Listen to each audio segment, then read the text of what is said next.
Hey, how's it going? What's up, dude? How are you? I'm doing fantastic. But yeah, thank you for joining me today. This is my first podcast style interview, so I'm super honored that you are here to be here with me. I appreciate it. Heck yeah, man. Appreciate you having me. I know you are a busy guy. Like, how many companies are you involved with besides Bunn Gear? Man, let's see. The DJ's Vault. I got signs all around the room so I don't forget. Bunn DJ Company, of course, how it all started, the DJ company. Crate Hackers. And then we got the conference and the DJ Collective. And then, like you said, Bunn Gear.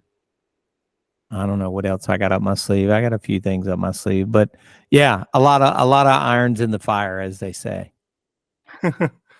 Nice. So Bunn Gear, how long has Bunn Gear been open? Yeah, man. So it's crazy because I think that we started talking about the idea in 2019. And, then you have to get the design, and then you got to get the prototype, and then you go see the prototype, and then you got to change it if it's, doesn't look right or feel right. And I think by the time the first batch of 100 was made, it was after the pandemic had started. So let's call it spring 2020, which seemingly would be the worst thing in the world to happen for a DJ booth company. But it actually worked out, I think, because of nobody was really doing any shows. So people had time to work on their gear and to build out their rack in the command center. And, I think it worked out for us in the end, and nobody was spending money on, going out to bars or clubs. Now, keep in mind, they weren't making money either, but also a lot of people were getting, eventually started, getting checks and other things. I forgot what it was called now. I've tried to forget that entire year, PPC or whatever it was called. So then they were buying DJ booths and buying gear and inevitably getting ready for the reopening of the world, in 2021. So it worked out okay for us. And, so let's call it coming up on 4 years. Wow, that is awesome. I think I purchased from the second batch. Yeah. You were early. You were early, though.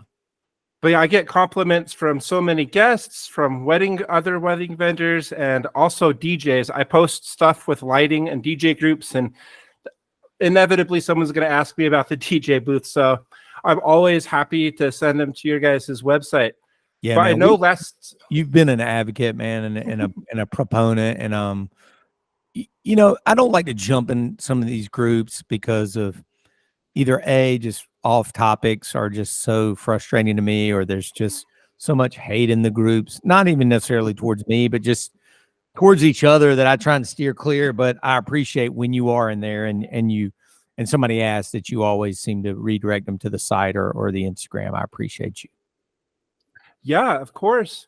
And I think there was a time, like, you posted a post for last summer, and it seemed like Bunn Gear that was the last batch you weren't going to make anymore. So why the sudden change of heart? That's a great question, man. And also, by the way, I just had another podcast right before this on a completely different topic, more just DJ related and whatnot, with this guy, Riley Mullane. He's an awesome guy in Iowa. And I want you to know, man, that I watch your videos. Like, I'm kind of a creeper on YouTube. I'm a very low content consumer. I'm more of a content creator. But man, when I get pinged that you have a video, man, I want you to know I'm watching it. Because he reminded me that people are watching mine, because I get in this mood of like, dude, this is a lot more work than short form content. I don't want to do this anymore. And then I'm reminded, like, how many people are actually genuinely watching these videos and appreciating them. So just know I'm watching yours. And I saw yours about the command center and about, hey, he said he was quitting. What happened? Well, let me sum it up in 2 minutes, I guess. We got to the end of that run. So the first batch was in New Jersey. I think you got one of the ones from Raleigh. There were 200 made in Raleigh at an aluminum factory. Then we went to the fourth batch of 100 in Arizona to a company we had gotten a good recommendation on. And it just went sideways really fast. Bad delivery times, poor relationship. It's the closest and maybe the only time I've ever come to almost getting sued is how bad it got. And finally, we just paid them off. They shipped whatever they had made here, which was, let's call it, in pieces, if I'm being honest with you. I mean, so then now I'm scrambling, trying to find helpers to put them together, to box them up, to get out this last batch, to get our money back from having to pay this factory. And I had a partner in it at the time that was kind of a non-DJ, more of a business guy. And, he and I didn't see eye to eye on everything. And I kind of wanted to get away from that. And I genuinely thought that it was the world telling me it was a wrap. Like, this is cool, man. You sold 400 of them. I mean, there's, booths in Germany, there's booths in Israel, there's booths all over the world. But maybe it's time to like wrap it up and refocus your energy elsewhere. And dude, I mean, so we sold out after we said that, and it wasn't a marketing ploy. I'm sure some people were like, man, this is a trick or a gimmick or whatever. It was 100% not. And after that, I kind of was approached by some people to kind of bring it back. And I don't want to say who, but one company wanted me to bring it back, but it was going to be made out of wood. Well, that really defeated everything I ever believed in. The weight was crazy. It was kind of ugly. It was heavy as hell, and I consider myself in shape and pretty strong. And this thing was stupid. I mean, it was a beast, and that defeated the whole point of why the command center was built.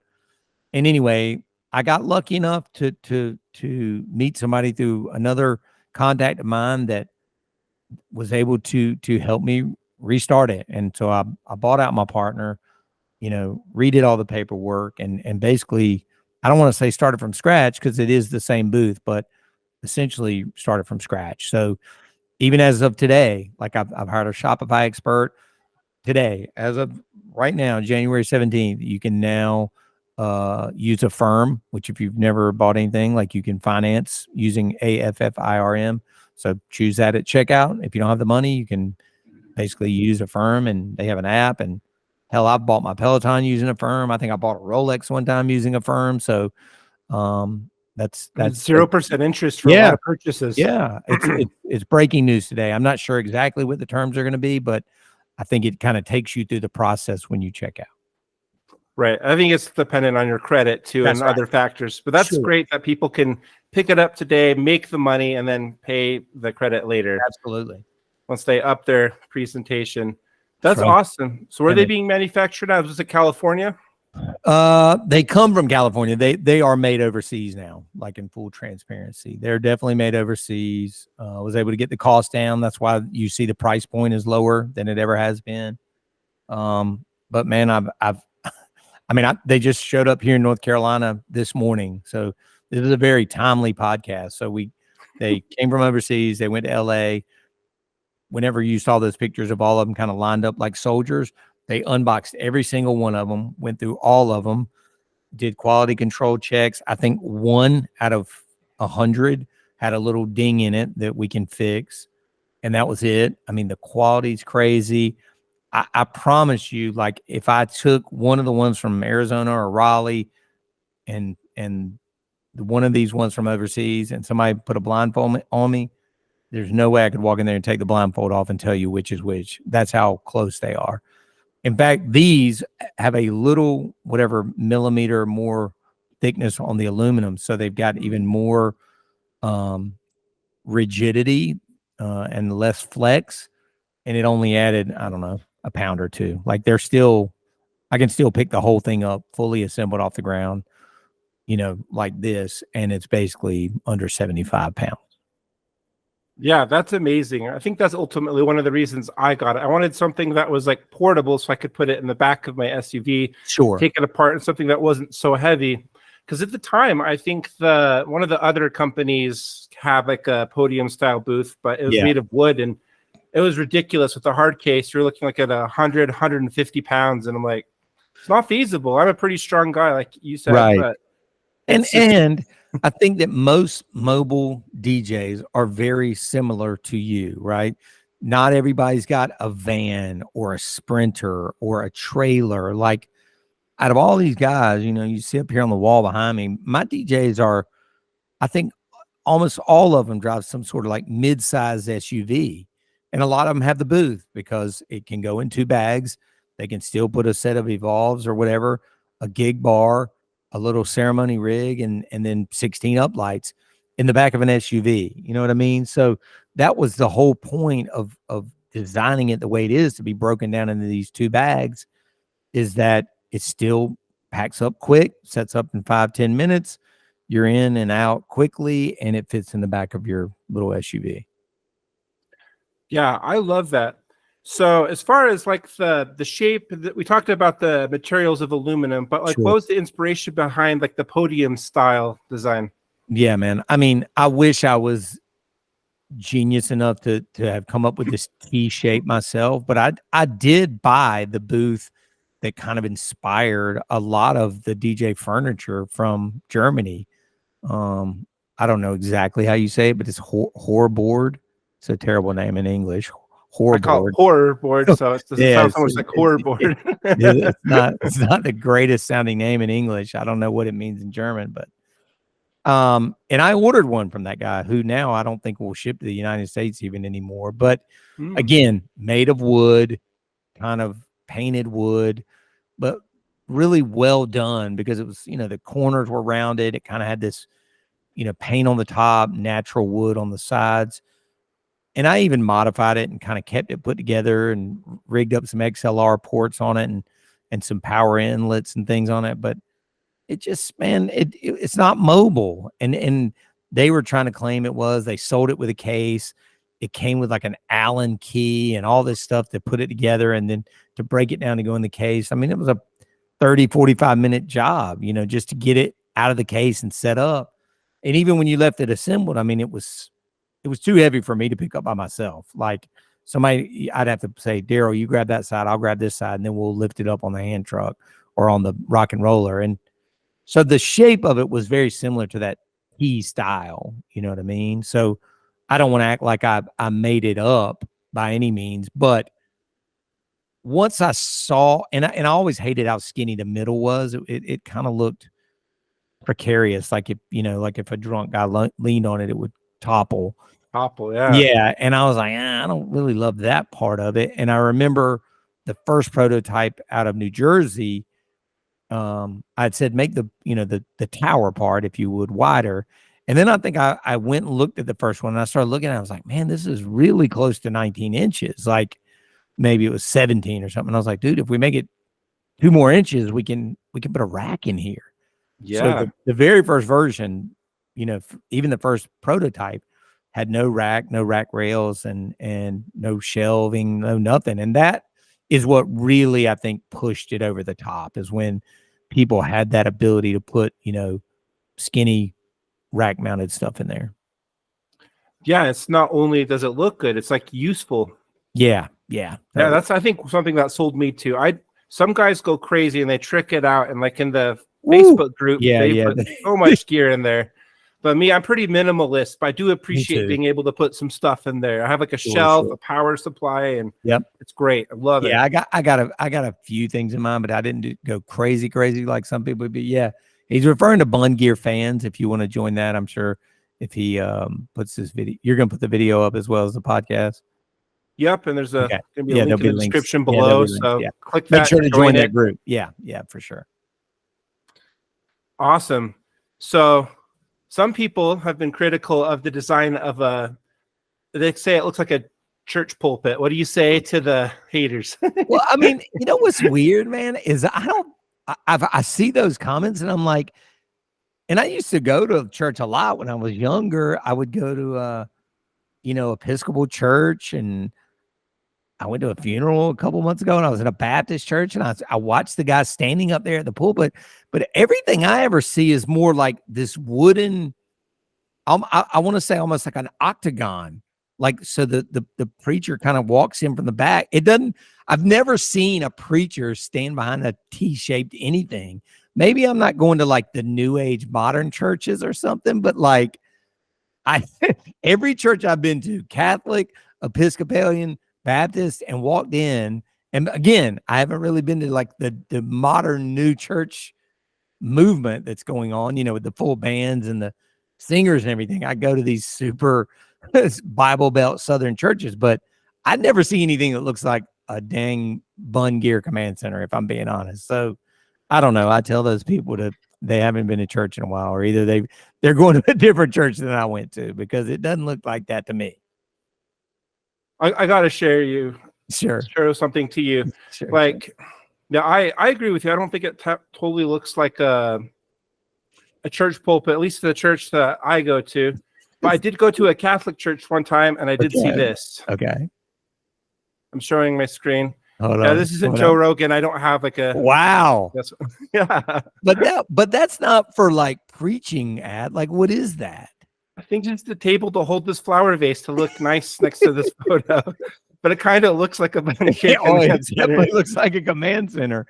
It's like a decorative wooden version of the command center. But it's not a pulpit. It's just a really pretty table to hold those gorgeous orchids. I thought it was going to be one of those, like baptism bowl tables. You've seen those before, but they don't look like that either. So I think this is a gorgeous table. But it is in a church. I agree. It is in a church. And it can make your DJ setup look beautiful too. I would rock on that. Yeah. So I think you shared some of the difficulties with like the producing these, but yeah, what are some of the other difficulties you've had creating this? Man, I really think that early on, especially, we had, shipping issues, because it's big, right? It's bulky. I'm working on a new design. Ooh, I've never told anybody that. I'm working on a new design, but I don't have a lot of info. No prototype yet, no pictures to show, but working on a new design to get it down a little bit for shipping reasons, right? Because you get into something that's almost 48 inches long, which the top is, and then you put it in a box. No matter how you pack it, ship it, whatever, it's got the ability to get damaged. You know what I mean? And these handlers, after a long day, they're grabbing that big box. It's not even the weight. It's just kind of awkward, if you will. Yeah. And then I think a lot of them, if you look in the back of a UPS or a FedEx truck, no shade to them, but like they kind of have shelves on the left or the right. I think people are standing on my stuff. Now, listen, it's strong as hell, right? I mean, it's aluminum. It's even thicker now. Like I said, it's powder coated. But, you got a 200+ pound man standing on top of something, to reach a package on the top of these shelves. It was definitely, some of them got to people and just looked like they had been dragged behind a car. So, that was definitely an issue. I think we solved a lot of our packing problems, better boxing, better inserts inside the boxes. UPS guys pulling up now. But that was probably the main obstacle we had to overcome, is getting stuff to people without it being damaged. And then, as always, at the end of the day, why there's not a million companies doing this is because the top part is the hardest part, right? You want that flush controller look, and there are who knows how many hundreds of different variations of controllers. So we have to cut that part in-house. That can't be made overseas. So today, Frank will be opening up the booths, looking at all the orders we have came in, getting the PVC, which we have, big sheets of this white PVC, which is what the top or the lid is made out of, putting it on the machine, cutting the outer square first, and then cutting the inner rectangle, or the outer rectangle, then the inner rectangle shape of the controller. That is the hardest part, right? Because and I was, even when I was thinking about buying these and getting them from overseas, I was like, well, maybe I'll just put 3 of the most popular tops in the box. But I mean, inevitably, man, somebody's going to buy it, and it's going to be, let's call it the Rev 7, the Flex 10, and maybe the DDJ 1000. And then some Denon guy is going to be like, dude, what, why My no Prime 4 Denon? Plus. Right. Where's my, or the Rev 7 guy, or the Rain 1 guys are going to be like, or where's the Rev 5? Or it's just, so to me, it's easier. You go to bungear.com, you check out, you pick the controller. If you want something more custom, we can do that as well, especially now that I literally paid $13,000 for a CNC machine to cut these things how y'all want them. That's awesome. I love that. Yeah. That was actually my next question too, is like, have you considered different designs? Like maybe one with 2 podium legs, or one that has like a 48 inches, like flush. Yeah. It's coming. It's coming. So the drawings have been sent to my guy, my connections now at the overseas factory. And that'll, once you kind of get the drawings, then they kind of send you, like I'm literally talking about, like I drew it on paper with little arrows and scribble, and then they'll send back a proper drawing and then make the first one and ship it over to me, and I'll set it up in the studio and test it out. And then normally, I'll kind of go through it. These screws can't be here, or I don't like the way these screws feel, or, this looks a little ragged, like make my 10, 20 notes on it, send those back. And then, a couple months later, we'll have the new ones. So definitely got something in the works. Got another product completely DJ related, but not DJ booth related. Not quite ready to say what that is yet.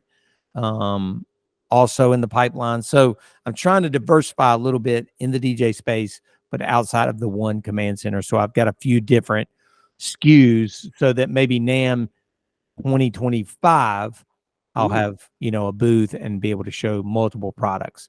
Because this year, NAMM 2024 is next week, as of when we're recording this, January 25th through the 28th. My booth, the command center, will be there, but it'll be in a lighting booth, just kind of, part of their display, if you will.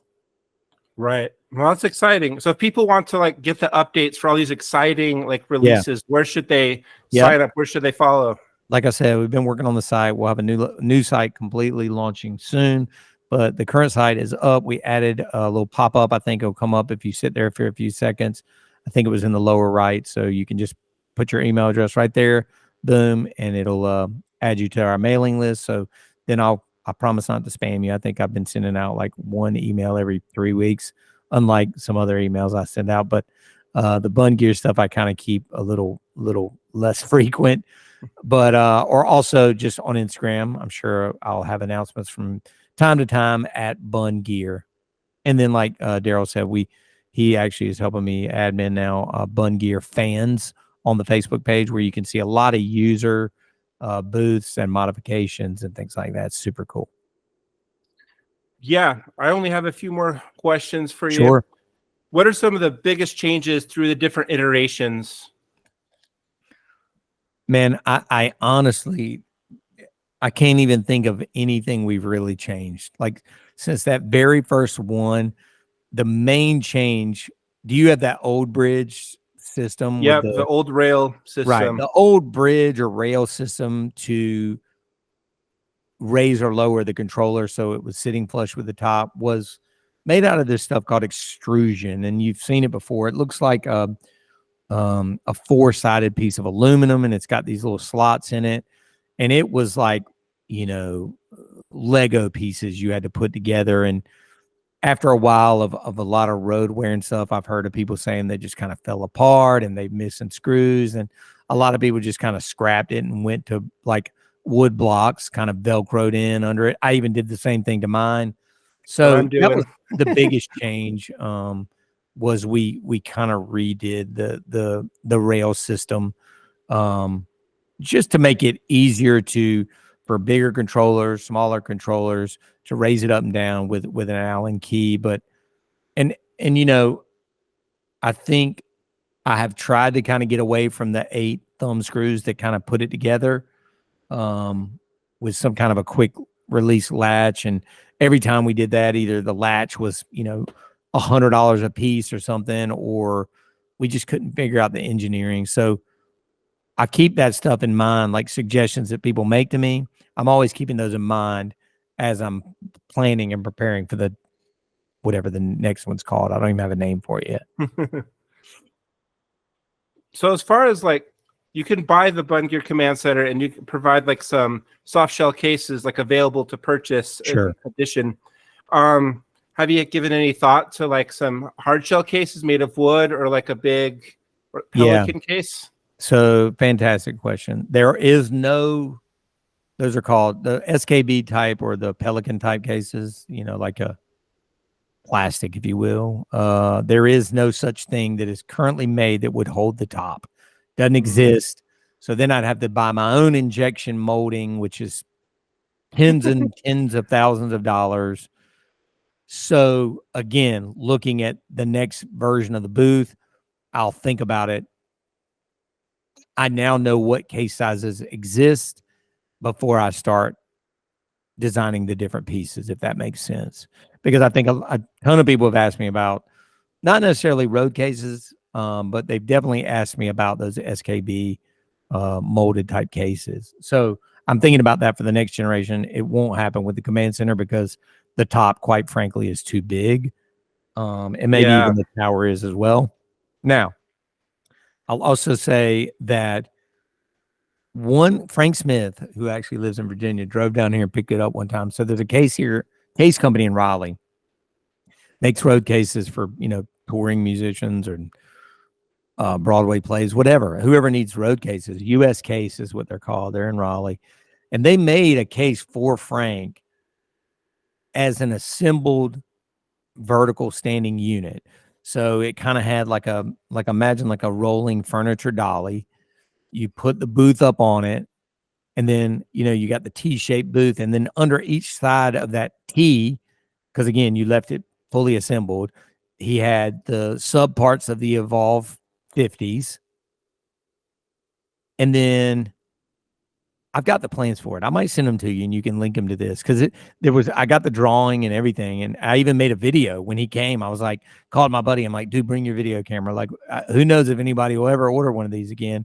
But it was really cool. So basically the premise was you could roll the Command Center in with your Evolve 50s, with the towers and all your cables in this one road case. But again, if you didn't have a ramp or you got to some place that had stairs, you were 1000% screwed. Like, you would have had to open the road case up, take it all out, and start hoofing it up the steps. And I don't know. I think he ended up selling it, to be honest with you. I don't think he has it anymore. Yeah, no, I was transporting my booth fully assembled in a trailer, but yeah, that got old quick because a lot of venues here in Utah, a lot of our ski resorts, we're not able to use trailers. There's nowhere to park them. So sure. But I love the flexibility of being able to take it apart.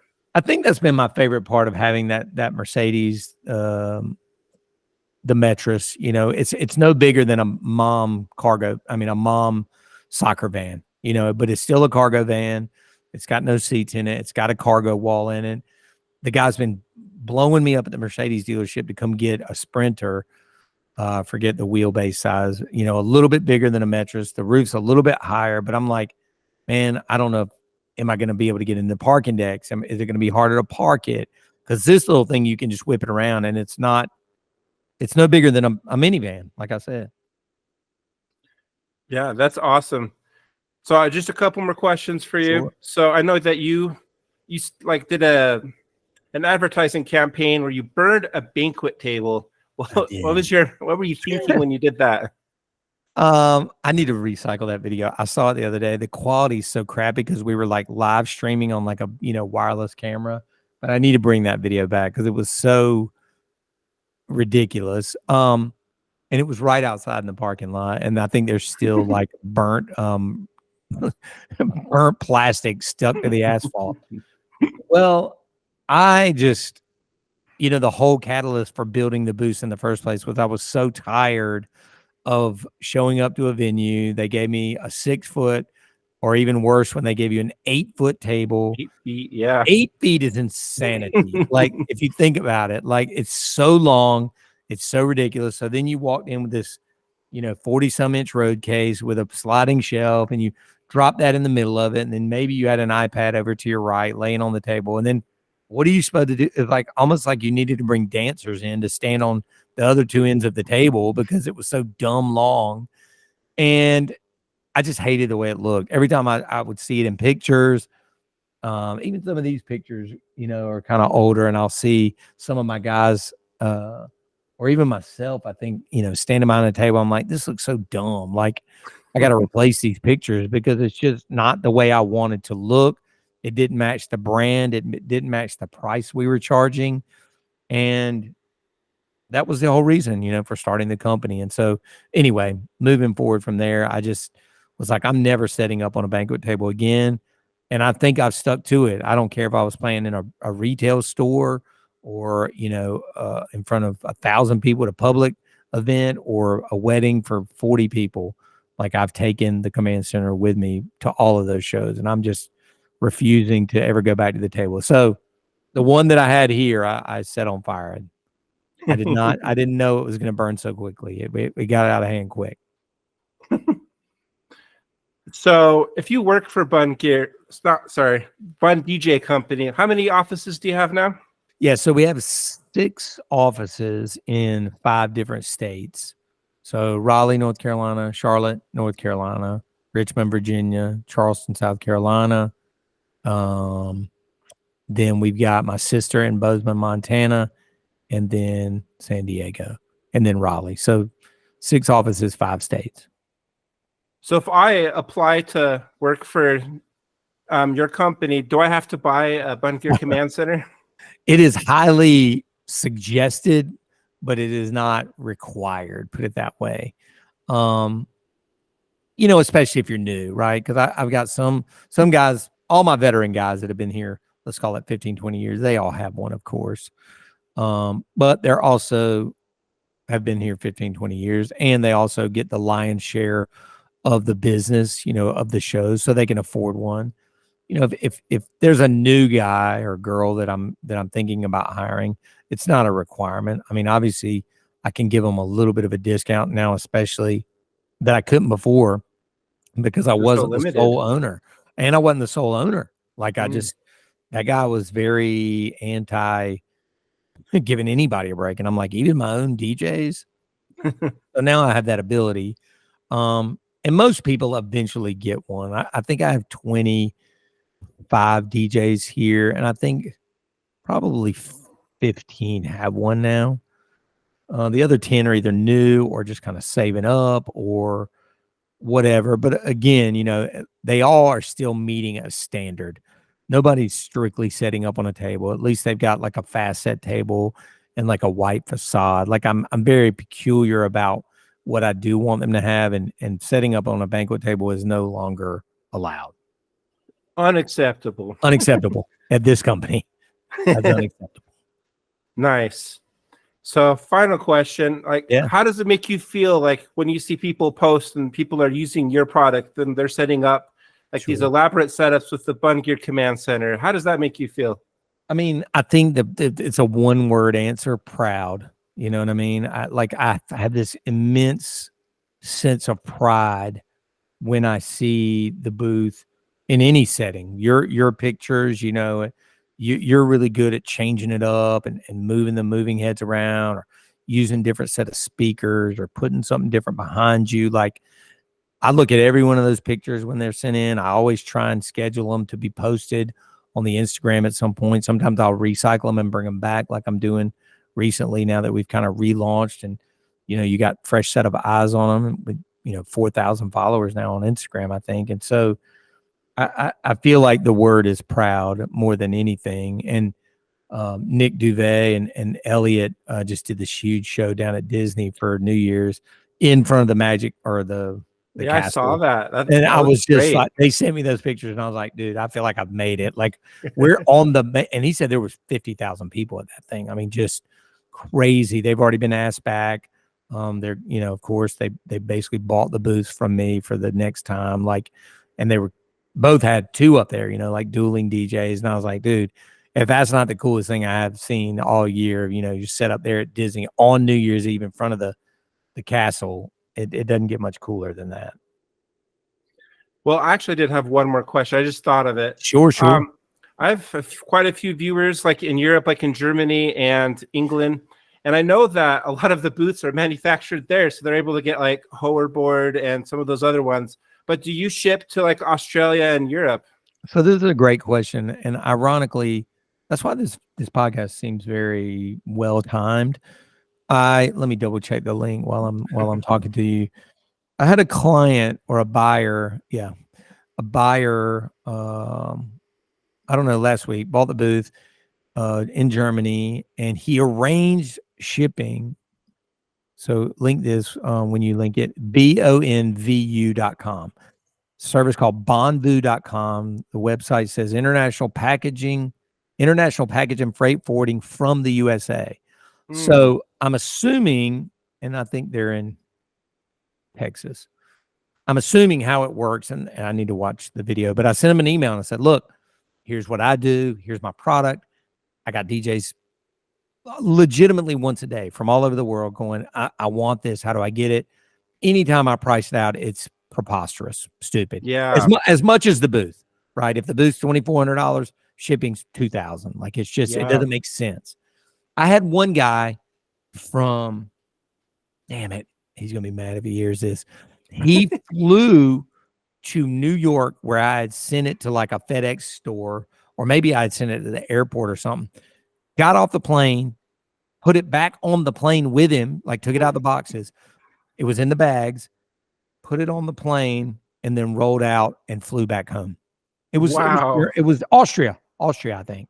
And I'm like, dude, did you even see like the Empire? I mean, like, did you see the Statue of Liberty? Did you? And I think he actually did. I'm exaggerating a little bit, but essentially he got off the plane, got it, maybe did some tourist things for 1 or 2 days, and then took the bags, put them under the plane, and then flew back with it, and it made it there safely. But I think I'm going to start sending people to this company, bonvu.com. So I'm assuming what happens is I ship it to them, and then they must have some kind of international deal to get it to people at a much better rate. Because the guy from Germany said it was much more affordable than any price that I gave him. Wow. Yeah, that's awesome. But we've got some breaking news here today. We broke some news here. When does this come out, by the way? Endorsement, I don't know what is. Someone flew from Austria to come pick it up and take it home. Dude, craziest story I've ever heard. I saw that guy this year as well, like in person, and I'm like, "Are you the guy?" And he's like, "Yeah, I'm that guy. I'm the guy. I need to shake your hand, man." Well, that's awesome. Well, if people want to follow you, where can they follow you? Yeah, really anywhere. I guess Instagram is the best. I think you'll be most entertained at Joe Bunn on Instagram. If you want to see the booth and all the what we call UGC, user generated content, like Daryl's setup and all the other hundreds of people around the world that send me their pictures, it's at Bunn Gear on Instagram. And you can message me on either one of those, and I'll always get back to you within a day or so, depending on what I'm doing. But love to talk to DJs. I appreciate all the support, appreciate your help, man, and the support you've shown and everything else. All right, Joe. Well, we'll leave it on that. Thank you so much for joining me, and have a great rest of your day. Thanks, my friend. Okay, talk to you later. Bye. See ya.